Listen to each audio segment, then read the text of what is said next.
About a week ago, I recorded a podcast called Everything Right About Rent Seeking, and I got a little bit of feedback about terminology. And I do realize that the terminology I use is not necessarily mainstream terminology. Then again, the majority of people are not wealthy and building good financial foundations. Throughout a lifetime, you're not always going to produce wealth and have a good financial foundation. But let me clarify when we're talking about rent seeking. I'm Justin Hitt with Sustainable Wealth Secrets. First off, Investopedia describes rent seeking in the context of economics as an economic concept that occurs when an entity seeks to gain wealth without any reciprocal contribution of productivity. Now, when I described rent seeking, I talked about how historical efforts, historical positioning, historical investments are producing income today. And then I also described the concept of the things that you do today will produce income for yourself in the future, such as an individual investing in a retirement account and then properly managing that money so that it's available as a pension or some kind of passive income when they are unable to do active income. So let's go on further about what the Investopedia, which is a good source, by the way. It's just very often it's a mainstream view of investments because, again, like we talk about, that mainstream view is necessary for these publications in order for them to generate income. I don't serve these publications. My income is not determined by the number of subscribers or the content, who listens to the content. So it also talks about rent seeking is when a company lobbies the government for grants, subsidies, or tariff protection. Now, I agree. That is not a favorable situation because it doesn't provide value. It can actually limit opportunities in a marketplace. It can, so for example, it can build up a artificial monopoly. A lot of times when the government supports a company, that company has no incentive to compete and therefore will just absorb the money and disappear. Kind of like the Obama administration supporting solar energy and previous industries, including Republican and, it doesn't matter who's in charge of the government. It's two wings on the same bird. But ultimately, standing up the airline industry, standing up the banking industry, standing up the automotive manufacturing industry, that is a kind of rent seeking. When those organizations actively lobby the government, that is a kind of rent seeking that is not valuable to society. However, on Investopedia, they give an example. If you donate money to write it off on your taxes, it could be considered a form of rent seeking. So even in the mainstream definition of rent seeking, there are positive attributes and there are negative attributes. So like many things when it comes to building wealth, the concepts themselves are neutral. You could build a bunch of wealth, take your income, turn it into net worth, and then load that over your relatives or cause harm in a small town, or you could do bad things with wealth. But when it comes to the context of sustainable wealth secrets, first off, high income is determined by the multiple of income compared to your average earning in wherever you're geographically located. So somebody in India can be wealthy by being 5 to 10 times their local economic value, yet would be considered poor in the United States. But again, since our goods and services tend to be regionally priced, we need to be aware of what the regional costs are because that sets up the opportunity where you can do arbitrage or you can, buy it cheap in your locality and ship it someplace and sell it for more expensive, depending on market availability. Also, when it comes to the context of your local area, it is very much possible to be wealthy on $50,000, $100,000 a year. Like I've talked about with previous programs, I have interacted with families and grew up around people that did not make what others would consider a lot of money. However, they lived incredible lives. They had healthy children. They had health and well-being upon themselves. They had everything they needed, everything they wanted, good social interaction, good community, and they did not suffer in retirement. See, today a lot of people are going to outlive their retirement by multiples. If you're 50 years old right now, by the way, and you don't have $2 million in the bank, then you will not have enough money for retirement. That is a fact. However, if you make the adjustment, because we're going for wealth, we're not going for riches. If you make the adjustments and you say, okay, well, I'm going to move to a lower cost of living area. Okay, then you don't, now the money goes a little bit further. I'm going to look at ways that I can lower my costs. Money goes a little further. I'm going to look at ways that the things I buy now will still be in good condition when I'm ready to retire, so I don't have to buy things to replace that. And so when I talked about rent seeking in the podcast, everything right about rent seeking, I'm saying look at the value. Is there something you can do today that creates value for yourself, for your community, for your customer, that will continue to pay you for years in advance?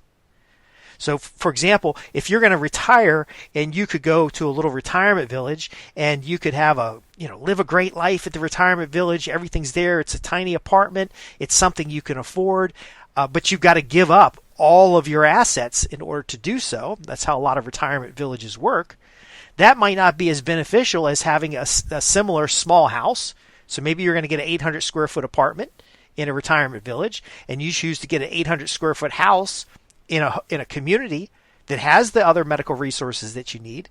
Then you could have just as good living, but maybe you have a large garden, so now you're outside and you're more active. Maybe you have areas to go walking, or the ability for your grandkids to come visit. So again, it's about choices, and it's about looking after not only your current self, but your future self and family.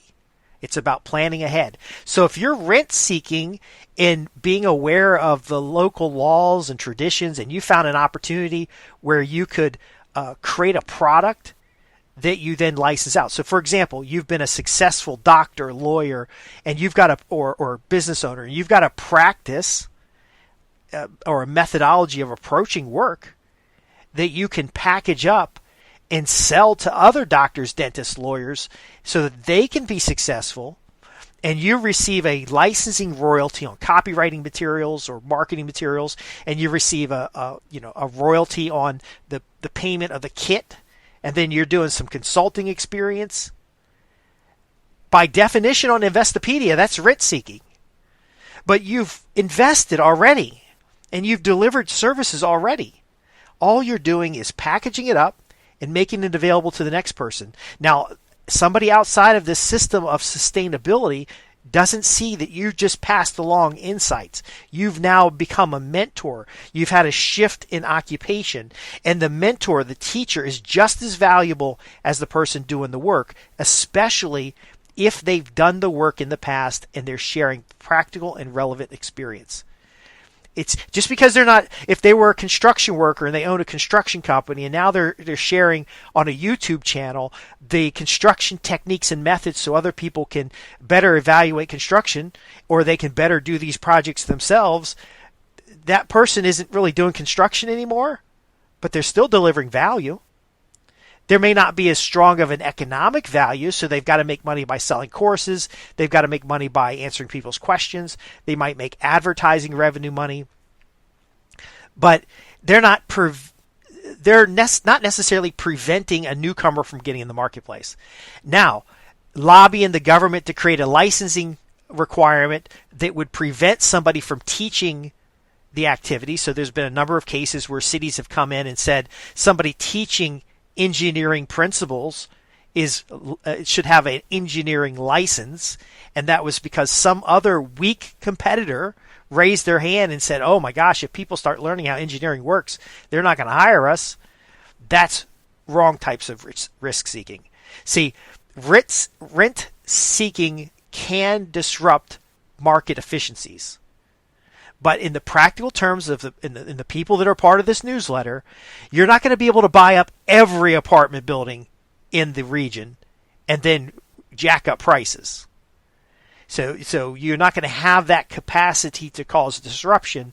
So you should be able to benefit from the concept of building out something. Now, Investopedia does say that the landlords are not rent seeking because they are providing a service. But again, that's not much different than starting your own foundation, something we've talked about, tying up all your assets in the foundation so that you can more easily transfer those assets to your family or apply those assets to a nonprofit organization. See, you already earned the money for the assets. You're not exchanging any value in the marketplace to give the money away, but you're doing it in such a way that lowers your taxes, increases the amount of money you have available. And so that contribution to charity that you just happen to own is, and you don't really own a charity. It's a public service in a sense, but you've got the tax deduction for contributing to the charity.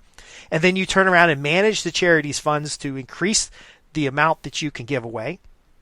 Instead of giving away once, you're giving away many times. It's hard to see how that's negative. And the rent seeking itself, whether it's the negative form or the positive form, is not negative. Now, you're not a cartel bribing politicians so the politicians will pass laws that are favorable to you. You're not a big giant corporation who's putting their thumb on a local town so they can build a factory that's going to poison everybody. You're a regular person who just happens to have a high income, happens to have subject matter expertise, just happens to work in a professional career or owns a business. And you're now applying the income that you've gained in order to build for yourself long-term prosperity, long-term gains. Now, again, Investopedia is a very good resource, but some of the definitions that are on here are, it's bad when the big companies do it, and at any scale it's bad. It's very black and white.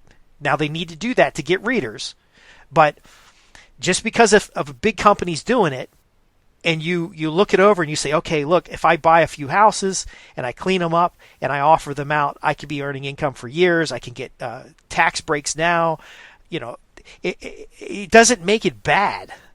And in the case of licensing and residuals and book royalties and all the other things that can be done, it's done by publishing companies. Why can't it be done for you?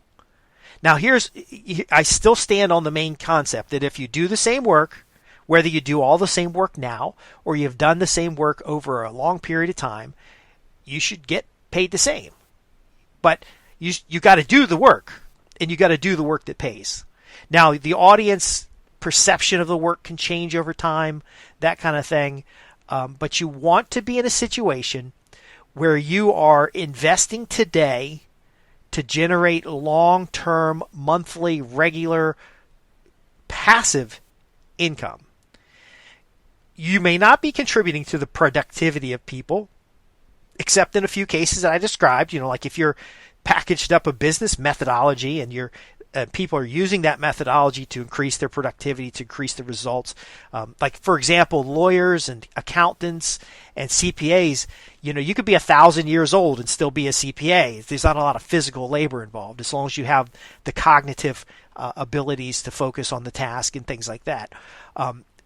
Should we punish them because they got to be a certain age and they no longer take on new clients and they serve this handful of boutique clients and they're not expanding their business and therefore not contributing to the GDP by growing their business? And they've got a lifestyle business now rather than when they were younger, where they were adding new clients every week and reaching out and helping more people. Again, the key to turning your income into wealth through free net cash flow is making decisions on your own. A lot of folks don't have free net cash flow because they believe they got to get the latest car and they got to have the certain clothing and they got to live in a certain neighborhood and they got to do a certain thing. That is the world imposing upon you their systems and beliefs.